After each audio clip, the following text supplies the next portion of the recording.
ठीक आहे, भरत आमदापुरेजी, ह्या स्वतंत्र विचारधारा आहेत आणि दोन्ही विचारधारा दोन प्रकारचे नॅरेटिव्ह मांडले जातात. एक असं की सगळेजण एकच सांगतायत, संघ जे सांगतोय तेच शाहू फुले आंबेडकरांची विचार परंपरा सांगते, तेच इतर आणखी कुठल्या विचार प्रणाली सांगतायत, अशा प्रकारे विचार करणारी एक पद्धत आहे. आणि दुसरी आहे की प्रत्येकाच्या परस्पर विरोधी भूमिका असल्या तरी सुद्धा त्यांचं सहअस्तित्व असणारा आपला देश आहे आणि त्यामुळे ते सहअस्तित्व आपण मान्य करायला पाहिजे.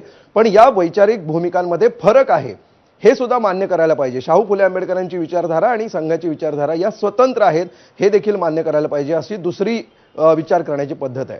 तुम्हाला यातली कुठली पटते आणि सध्या नेमकं काय घडतंय? सांगतो. आता जे लोक पुरोगामित्वाचा ढोल बडवतायत त्यांचं पुरोगामित्व कोणतं आहे हे मी आपल्याला थोडक्यात सांगतो. जे रोहित पवार आक्षेप घेतायत, जे जितेंद्र आव्हाड आक्षेप घेतायत, ह्यांचे नेते शरद पवार त्यांनी काय भूमिका घेतली होती महिलांच्या बाबतीमध्ये की बहुपत्नीत्व आणि ट्रिपल तलाक हे इस्लामी धर्माचा अविभाज्य भाग आहे, त्यात सरकार हस्तक्षेप करू शकत नाही. आज 21व्या शतकामध्ये शरद पवारांचं महिलांच्या प्रती हे धोरण आहे. सुप्रियाताई सुळेंनी काय भूमिका घेतली होती? बुरखा पद्धती किंवा हिजाब पद्धती हे इस्लामी कायद्याचा अविभाज्य भाग आहे, त्यामुळे सरकारने त्यामध्ये हस्तक्षेप करू नये, तो त्यांच्या धर्मस्वातंत्र्याचा भाग आहे. भरतजी, तुम्ही तुमचे मुद्दे मांडा. मला फक्त तुम्हाला मूळ प्रश्न असा विचारायचा आहे की हे जितेंद्र आव्हाड किंवा शरद पवार किंवा सुप्रिया सुळेंच्या विचारसरणीविषयीचा प्रश्न नाहीये, ज्या दोन मुख्य विचारधारा आपण म्हणतो आहोत त्याविषयी माझा प्रश्न आहे. नाही, पुरोगामित्व त्यांचं कोणतं आहे हे आपल्याला लक्षात घ्यावं लागेल ना. पुरोगामित्व म्हणजे काय? स्वातंत्र्य, समता, बंधुता, स्त्री पुरुष समानता, आधुनिक मूल्य स्वीकारणे.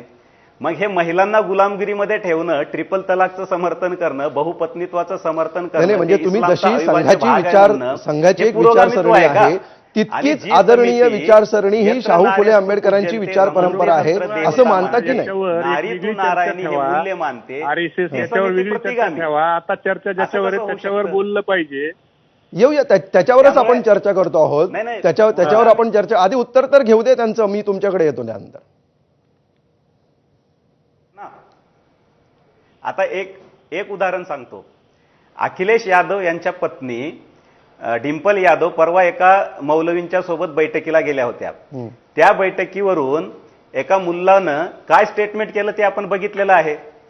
त्याच्यावर कधी हे बोलतात का? ते यांचं पुरोगामित्व आहे का? त्यामुळं जेव्हा शहाबानो सारखे विषय येतात, ठीक आहे भरतजी, मला तुम्हाला स्पेसिफिक प्रश्न विचारायचा आहे, मात्र मला पुढे सुद्धा जायचंय. स्पेसिफिक प्रश्न असा आहे की भाजपचे एखादे नेते वैयक्तिक काय निर्णय घेतात हा मुद्दा वेगळा आहे आणि संघाची विचारधारा जशी वेगळी आहे तशीच पुरोगामी नेते काय स्वतः वैयक्तिकरित्या आयुष्यात त्यांच्या राजकीय जीवनात काय करतात हा विषय वेगळा आहे. आणि जी शाहू फुले आंबेडकरांची विचारधारा आपण म्हणतो ती विचारधारा वेगळी आहे.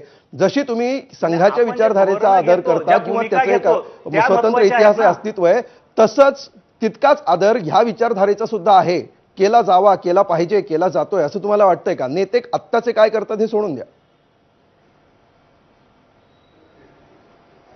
नाही, आपण पुरोगामित्व हे कशावरून आपण त्यांचं पुरोगामित्व तपासणार? ज्या भूमिका ते घेतात त्याच्यावरून तपासणार ना. हे स्त्री पुरुष समानता हे पुरोगामित्वाचं एक महत्वाचं मूल्य आहे का नाही? त्या बाबतीत हे भूमिका काय घेतात? ट्रिपल तलाक किंवा बहुपत्नीत्व हे धर्माचा अविभाज्य भाग आहे, त्यात सुधारणा होता कामा नये. कसलं पुरोगामित्व आलं हे? डॉक्टर बाबासाहेब आंबेडकरांनी बुरखा पद्धतीवर काय कठोर टीका केलेली आहे यांनी कधी वाचले का? ते वाचण्याचे जरा कष्ट घ्यावेत. फक्त उठता बसता शाहू फुले आंबेडकर करू नये.